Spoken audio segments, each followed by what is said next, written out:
Hey, this is T Gray again. What's good, y'all? Thank you for joining another segment of Good Genes, Bad Guts.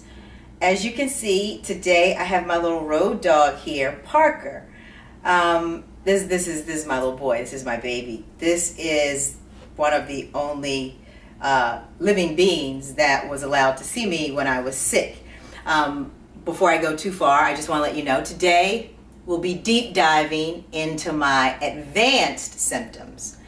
That's why I started out with my road dog on my lap, because when I was experiencing these advanced symptoms, this little guy would lick my tears. I have a no licking above the neck rule, but that rule was suspended when I was in chronic Crohn's mode, and so he licked my tears, but we need to deep dive into those symptoms because they're debilitating. And as I stated in a previous video, I was misdiagnosed for the better part of 18 months.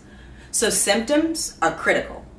If you're not able to articulate to your doctor what you're experiencing, when you're experiencing, and how, and if it's a departure from your baseline health, then you're not actually doing your job to play your role in maintaining your health, because you're with you more than your doctor is. So you should be able to give your doctor critical information that he otherwise wouldn't have. You'll also notice that I'm wearing camouflage. Well, I'm gonna put this little guy down now. The reason I'm wearing camouflage is because we're gonna get dirty today, okay? This is gonna be a multi-part video. I'm going to go into painstaking detail as to what I was experiencing in the latter stage of the disease once it had progressed to my lower GI. So that being said, just my disclaimer, not a doctor. Nothing I say should be construed as medical advice. I'm just sharing my story because I care about people and I want to help. That being said, let's deep dive. So, the first symptom that really gave me pause because it got so bad was the weight loss. I went from approximately 120, 125 pounds down to about 90, 95 in less than 3 months. I got receipts. Not many, because it's not easy to see my exterior or my interior in that condition, and I have both. I'll show you both in time. Not yet, but just know I have receipts because my Crohn's was very severe. So just be mindful that rapid weight loss is indicia of a problem, possibly Crohn's, but you have to take all of your symptoms into consideration. Or another way of saying it is sort of the totality of your circumstances. Next, I went from having diminished appetite, where I was force feeding myself, to no appetite. Zero appetite. And the reason that I had zero appetite was because the disease had progressed to such a stage, or such intensity, and the inflammation was so intense and the ulcers were so profuse that hunger sensations, that growling feeling in your stomach, it was replaced with radiating pain. In addition to having no appetite, I talked about chronic fatigue and just having no energy. It's one thing to sort of be dragging your ass. I am hard pressed for words to convey the lack of energy I experienced.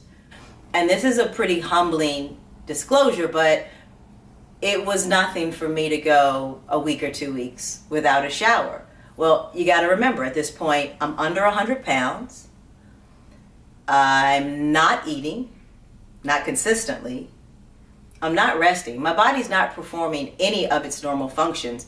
I literally didn't even have body odor. Like, you need bacteria to have body odor. Like, I even have bacteria. We'll get to that because I'm not really talking about like the good bacteria in your gut right now. but like bacteria like in warm, dark places. I didn't have it. There was no odor. I didn't have anything. I couldn't keep anything in. If it made it in, I was either going to throw it up or shit it out. Sorry to be crass. I digress. So to get back on track, the symptoms that we talked about so far are the chronic weight loss, the zero appetite, the debilitating fatigue. The next one, I do not want to share because this never happened to me in my life before, and it actually sounds pretty disgusting. But I had a yeast infection in my throat. A yeast infection of the throat, that's not like strep throat. That's not like I'm getting sick, my throat is scratchy. Yeast infection of the throat, it feels like razor blades. And it begins like a normal sore throat, but then probably about every 3 to 5 days, it doubles or quadruples in intensity. So about 2 weeks in, again, I couldn't eat because everything from my soft palate to low, like pretty much almost the base of my esophagus, I felt everything, even cold water. I mean, cold water felt like razor blades going down. And so I just want to make sure I publish that one because I never read that anywhere. This is another one that I didn't see when I Googled. Changing taste buds. Food that I otherwise loved. I mean, things that I absolutely just salivate over. Didn't even want to swallow. It was because it didn't taste the same. Take note of that. If stuff that you love, you can't even choke down, you might be a crony. You might. I'm not saying you are, just possibly. The nausea. At the advanced stage, the nausea actually was sort of in tandem with the abdominal pain. It was there first thing in the morning when I woke up. I was nauseous constantly. The abdominal pain actually didn't start until I began to put things into my body. Then they coexisted. The abdominal pain, I touched on that earlier. I just experienced horrific radiating abdominal pain in sort of the solar plexus or stomach region and in my lower abdomen, which they didn't feel like menstrual cramps. It was a distension. So I felt tight and bloated, almost constipated, but not quite, and achy. So it was just rock hard and achy every day.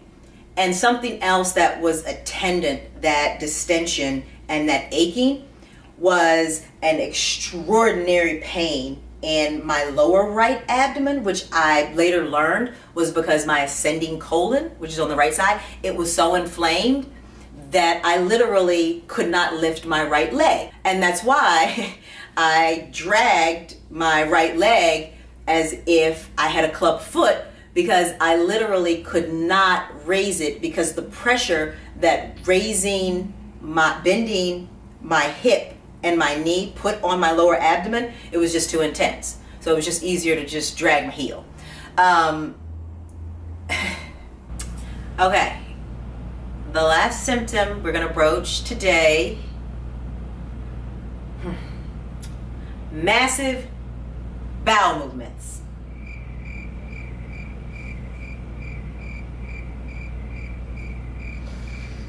Ooh, talk about the full of shit jokes on loop constantly.